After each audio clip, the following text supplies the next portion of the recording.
Hi, and welcome to State of Mind. I'm Dr. Shyam Bhat, psychiatrist and physician, and this is the podcast about everything to do with the mind. Some episodes back, I talked about self love and I talked about some of the perils of self love. Let's talk a little bit more about this concept today. Why is it important? Why is it difficult? And how can we actually love ourselves? And what does it feel like? We're the only species that has to learn how to love ourselves. Because we're the only species that not just is, that just doesn't just exist and live, but also has ideas of the self. These ideas were set in our minds early on, and of course, there were layers of these ideas over time. But the foundation of the self, the foundation of the ideas of the self, those were created very early in life. And I think we underestimate just how, amazing and how complex this journey of the human being is, of all of us. I want you to think back.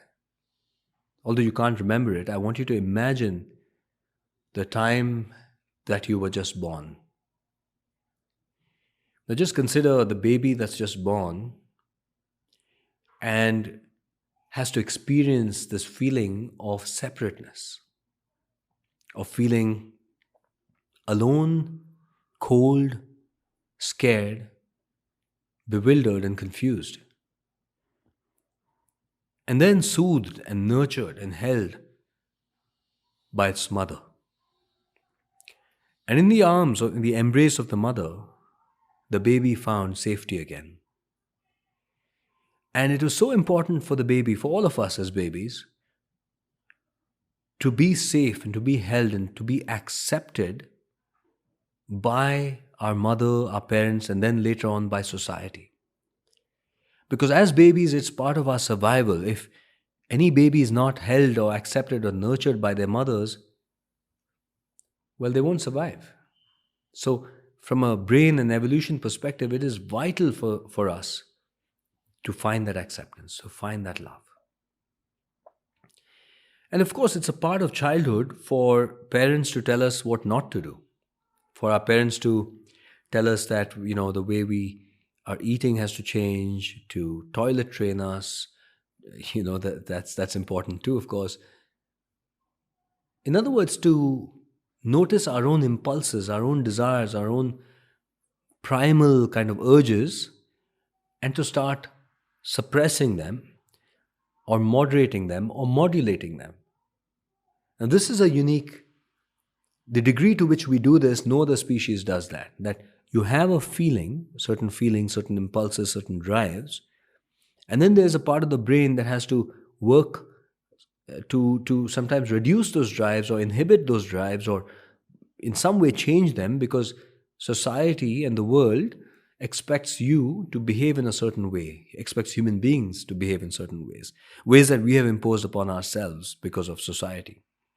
In other words, the tension that exists between the individual and society, between what the individual wants and what society wants of the individual, there's always a tension between these two things. Even though society is made up of individuals, society as a larger being has a power greater than the sum of its parts, right? It's bigger than the individual, bigger than all the individuals that compose society. So it's because of this that as we grow up, we start getting ideas of who we should be in order to be accepted by society or by parents or by everybody else, and ultimately by ourselves. In other words, there is a separation between who you are and who you want to be. And there's criticism, there's judgment when you're not behaving or you're not treated perhaps, or you're not the kind of person that you want to be. So self-love means to love ourselves completely, which includes the feeling of warmth and friendliness and kindness and patience and empathy and acceptance. That's what self love is. It means you accept yourself fully, you embrace yourself fully, you're kind to yourself, you're patient with yourself, and that you find, just as when you love someone, you find a lot of beautiful things within you. That is self love. But as you can see, our brain and our upbringing and childhood and the way that human beings are just constructed results in a different situation where you have an idea of how you are and who you want to be and who you should be. And every time are not that person, or anything happens in the world that makes you feel you're not that person, you criticize yourself, you feel bad about yourself, and you don't love yourself. Now, when I said in the earlier podcast, I said that there are a lot of perils of self love. And I really think that, particularly the Western idea of self love, or perhaps of love itself, is something that we must question. A person who thinks that they are great, who thinks that they are entitled to getting everything amazing in this life, who feels that they are better than everybody else, that is not self love. But it can quite easily be mistaken for self love. Self love is not actually looking at yourself and saying, you are great, or I am great, or I'm amazing, or I'm wonderful. And I'll talk about the role of affirmations and how to use that, because I think that's very critical. But that's not really self love. To love yourself does not mean that you compare yourself with others, either and finding yourself better than them or worse than them. Consider what happens when you really love somebody. When you really love somebody, what happens to you?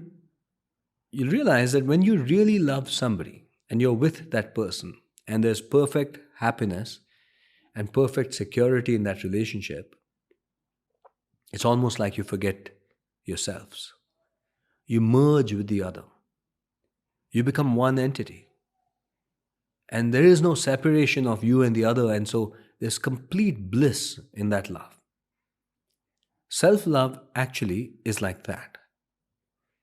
If you truly love yourself, you will forget yourself, because you will merge into yourself, which means there are no more ideas of how you should be, how you are, what ways you're not good enough, in what ways should you be better.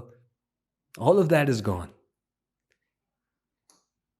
So, how do you know you love yourself?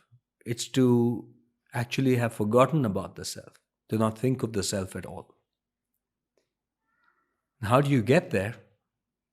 Well, that is a long process. But I'm going to give you some quick tips right now. What should you do and what you shouldn't do? What you shouldn't do is make a list of things that you are, a list of attributes that you are, a list of qualities that you think are great about yourself. At the outset, you shouldn't do any of that. Rather, what you should do is start connecting with how you feel and your experience of living.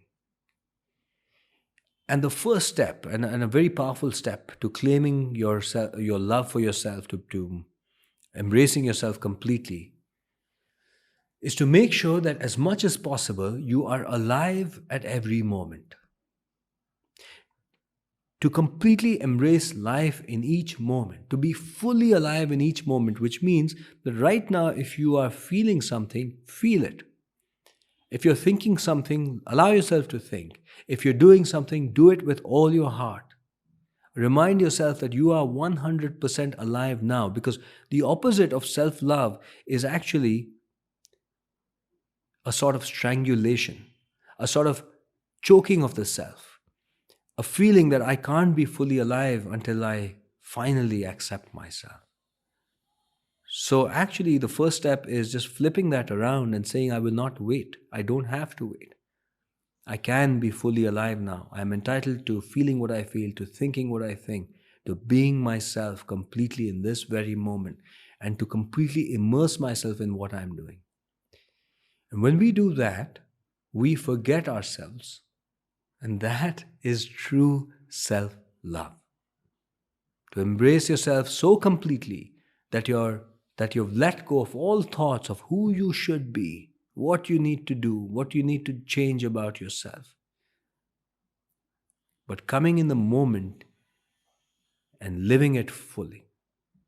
Is that the only thing? No, not at all. But that is an important start. Once you do that for a while, once you cultivate that sense of mindfulness where you're fully present, you'll also become aware of times that you can't be fully yourself, times that you're inhibiting yourself, times that you seem to be restricting yourself, times where these thoughts of who I should be come up in your mind. When that happens, I want you to notice it, see if you can come back to the moment, come back to that feeling of being fully, unapologetically alive, and then write down some of these thoughts and feelings later on in the day and make a note of exactly what those thoughts are. What exactly do you think you should be? What do you feel bad about? What do you feel guilty about? What do you feel ashamed about? Right? What makes you scared? What makes you tense? What makes you feel that, I can't be fully myself? I'd like you to make a note of all of that. And in the subsequent podcast, I'm going to explore that a bit more. Because all of these ideas that are inhibiting you from embracing yourself, or many of these ideas, the most powerful of these ideas, go back to your childhood. So in the subsequent podcast, we're going to explore that a bit more so that we can truly connect with this beautiful, amazing quality of true self-love, a feeling of bliss, surrender, acceptance, and joy. So thanks for watching and listening to State of Mind. Stay tuned, like and subscribe to this channel. I'll be back soon with the next episode of State of Mind.